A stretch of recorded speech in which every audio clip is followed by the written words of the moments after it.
robot and artificial intelligence technology have gotten to the point where it's soon going to become difficult to tell them apart.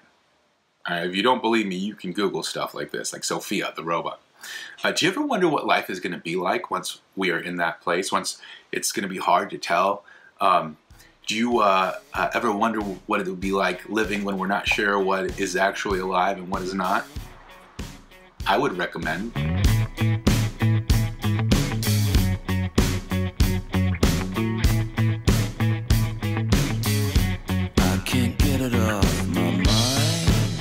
Hello, philosophers. I'm Chico, and welcome to the Philosopher's Bookshelf, where I review books from a philosopher's perspective. Today we're reviewing a book called Do Androids Dream of Electric Sheep by Philip K. Dick. Philip K. Dick is one of my favorite authors of all time. I don't know why he didn't choose a pen name, but, you know, that's cool. Maybe the name stands out, right? It's very bizarre. Philip K. Dick is definitely a guy that writes fantastic, wrote copious amounts of stuff. Fantastic science fiction. Not the best titles, right? Do Androids Dream of Electric Sheep? If I didn't know this guy, I probably wouldn't pick up that book. It sounds bizarre. But yeah, he is an outstanding author. And this is one of his best works, I think. He has written a lot of books that have been turned into movies. One of my favorites, We Can Remember It For You Wholesale, was actually a short story. It was the book that inspired the movie Total Recall. He wrote The Minority Report, which, you know, became the movie Minority Report. He wrote a short story called Second Variety, which, oh my gosh, is amazing. Super cool. It inspired The Terminator, these assassin androids. And The Man in the High Castle was a really good book that Amazon did a series on. They've got 2 seasons out. I think they're going to get for a 3rd. I'm not really sure, but really good stuff.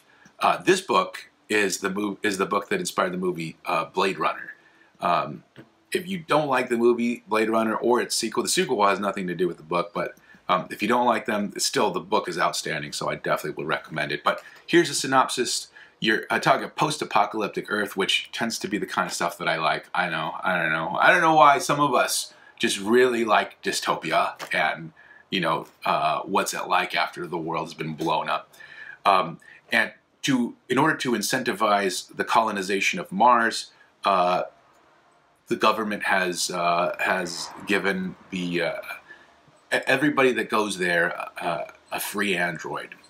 Now, companies are competing to actually sell these androids, or to give these androids, you know, out for government subsidies, and they're competing by making the androids more and more realistic, to the point where eventually you can't tell the difference, except for very specific tests that have to be run, you know, while they're sitting down and answering questions.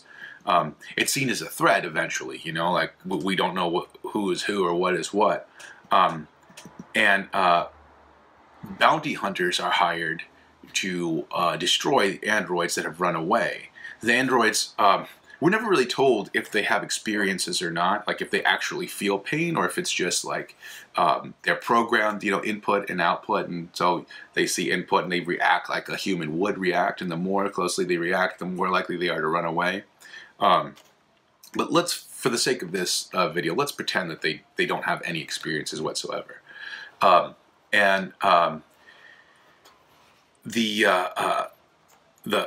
bounty hunter's supposed to take them out,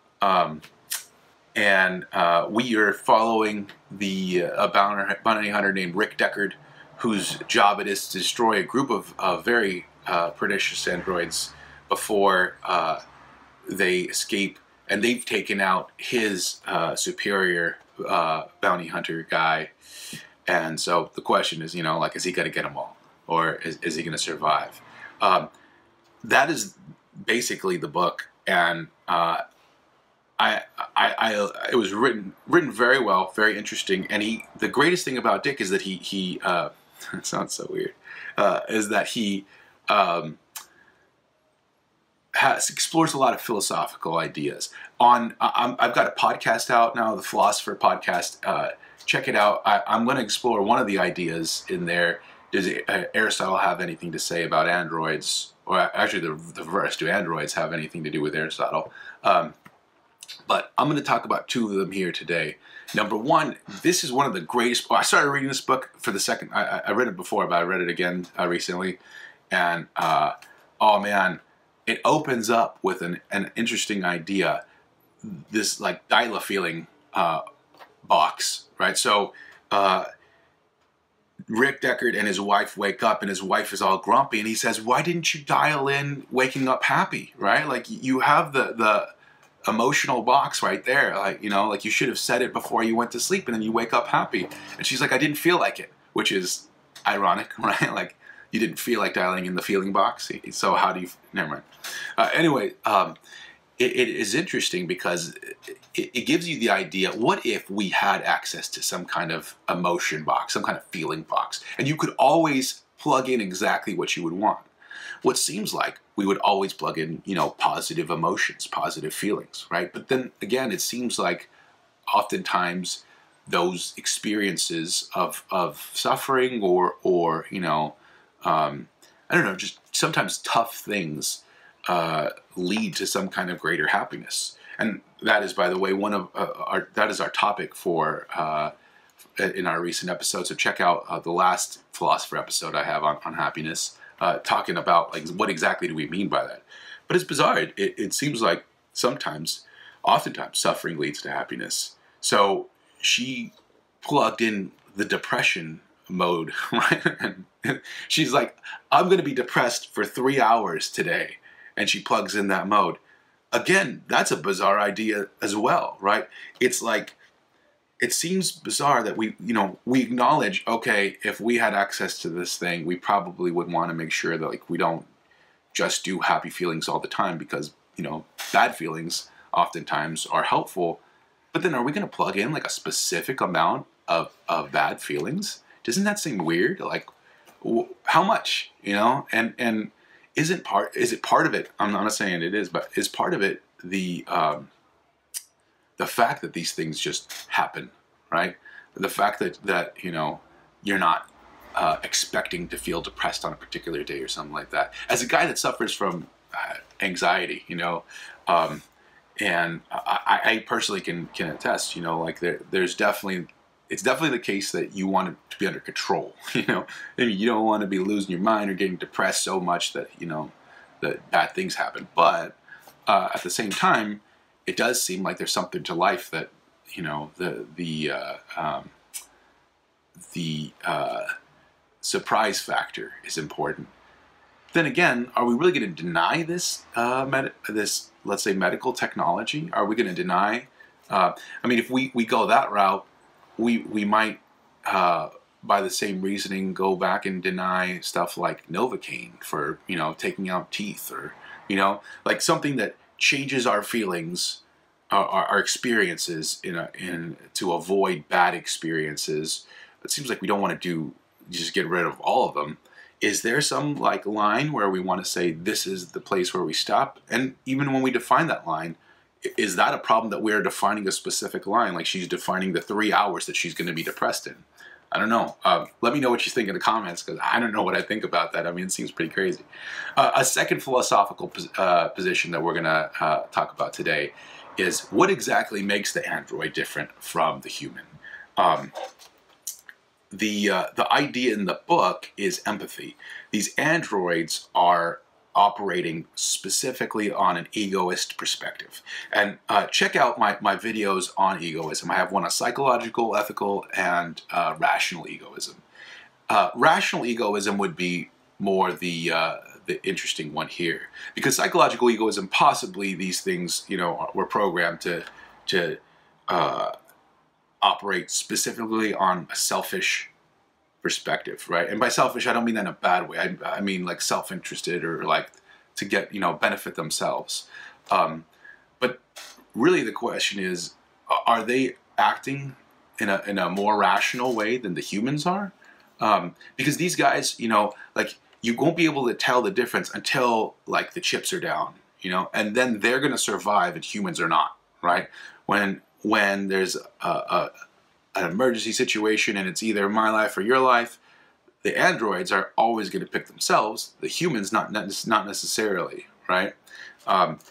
Does that mean that the androids are better adapted creatures, that they should, you know, they should survive? Maybe we should adopt that kind of reasoning. I don't know.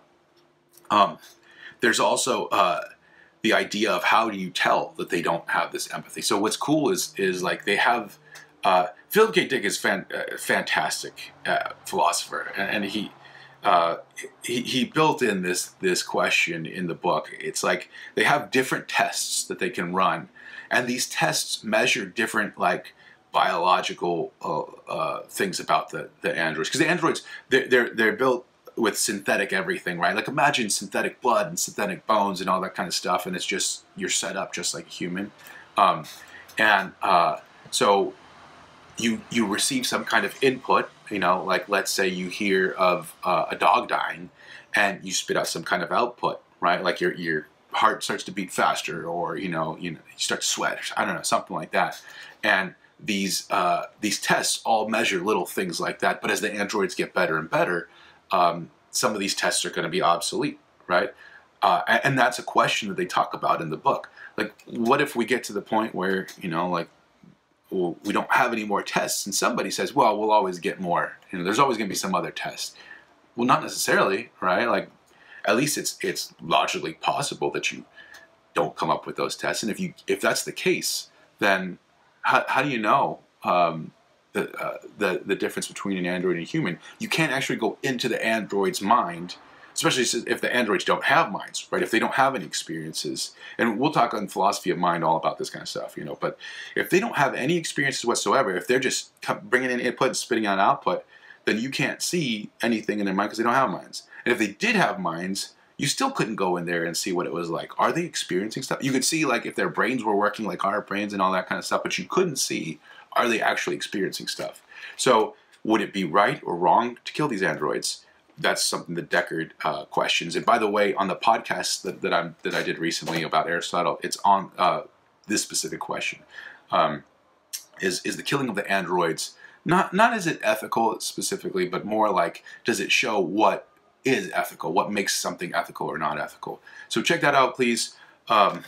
Let me know in the comments, are there if you've read this book and if you liked it.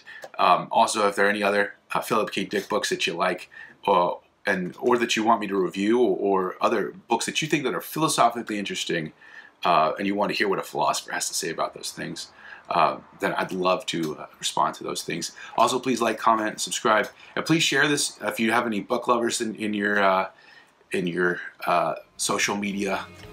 You know, it would be really dope to hit me up. You know what I mean? Like, send them over my way. And yeah, that's all I got for today.